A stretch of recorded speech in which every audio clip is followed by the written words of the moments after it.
भागवत प्रेमी सज्जनों, श्रीमद् भागवत गीता दुनिया के सर्वोत्तम धार्मिक ग्रंथों में से एक है। यह पीड़ित मानवता के लिए बहुत ही लाभप्रद है। आइए हम श्रीमद् भागवत गीता के अध्याय 2 का जो श्लोक हैं उनका हिंदी अनुवाद समझाते हैं। संजय बोले, उस प्रकार करुणा से व्याप्त और आंसुओं से पूर्ण तथा व्याकुल नेत्रों वाले शोक युक्त उस अर्जुन के प्रति भगवान मधुसूदन ने यह वचन कहा। श्री भगवान बोले, हे अर्जुन, तुझे इस असमय में यह मोह किस हेतु से प्राप्त हुआ है? क्योंकि न तो यह श्रेष्ठ पुरुषों द्वारा आचरित है, न स्वर्ग को देने वाला और न कीर्ति को करने वाला ही है। इसलिए हे अर्जुन, नपुंसकता को मत प्राप्त हो। तुझमें यह उचित नहीं जान पड़ती। हे परंतप, हृदय की तुच्छ दुर्बलता को त्याग कर युद्ध के लिए खड़ा हो जा। अर्जुन बोले, हे मधुसूदन, मैं रणभूमि में किस प्रकार बाणों से भीष्म पितामह और द्रोणाचार्य के विरुद्ध लड़ूंगा, क्योंकि हे अरिशुदन, वे दोनों ही पूज्यनीय हैं।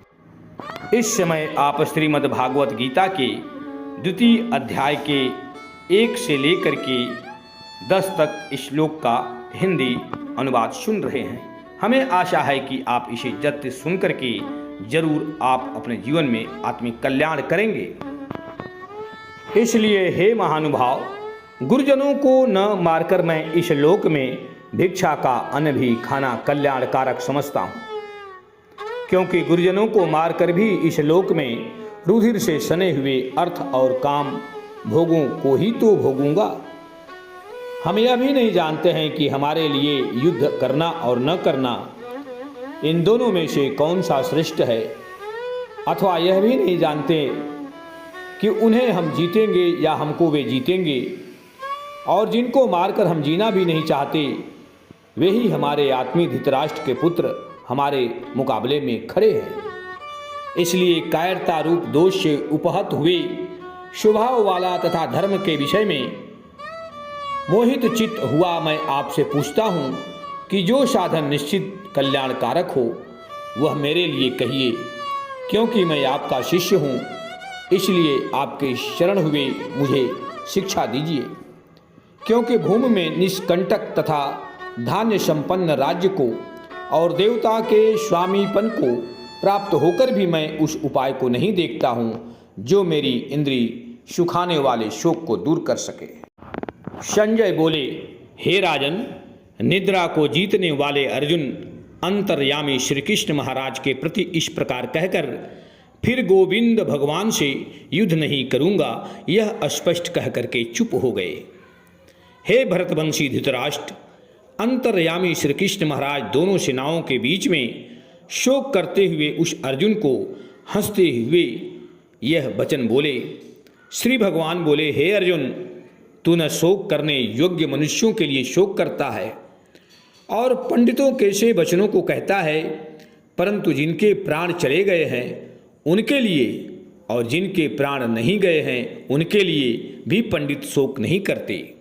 न तो ऐसा ही है कि मैं किसी काल में नहीं था, तू नहीं था, अथवा ये राजा लोग नहीं थे, और न ही ऐसा ही है कि इससे आगे हम सब नहीं रहेंगे। जैसे जीवात्मा इस देह में बालकपन, जवानी और वृद्धावस्था होती है, वैसे ही अन्य शरीर की प्राप्ति होती है। उस विषय में धीर पुरुष मोहित नहीं होता। हे कुंती पुत्र, सर्दी, गर्मी और सुख दुख को देने वाले इंद्रिय और विषय के संयोग तो उत्पत्ति विनाशशील और अनित्य हैं। इसलिए हे भारत, उनको तू सहन कर, क्योंकि हे पुरुषश्रेष्ठ, दुख सुख को समान समझने वाले जिस धीर पुरुष को ये इंद्रिय और विषयों के संयोग व्याकुल नहीं करते, वह मोक्ष के योग्य होता है। असत्य वस्तु तो सत्ता नहीं है और सत्य का अभाव नहीं है। इस प्रकार इन दोनों का ही तत्वज्ञानी पुरुषों द्वारा देखा गया है। नाश रहित तो तू उसको जान जिससे यह संपूर्ण जगत दृश्य वर्ग व्याप्त है। इस अविनाशी का विनाश करने में कोई भी समर्थ नहीं है।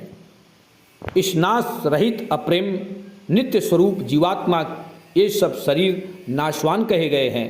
इसलिए हे भरतवंशी अर्जुन, तो युद्ध कर।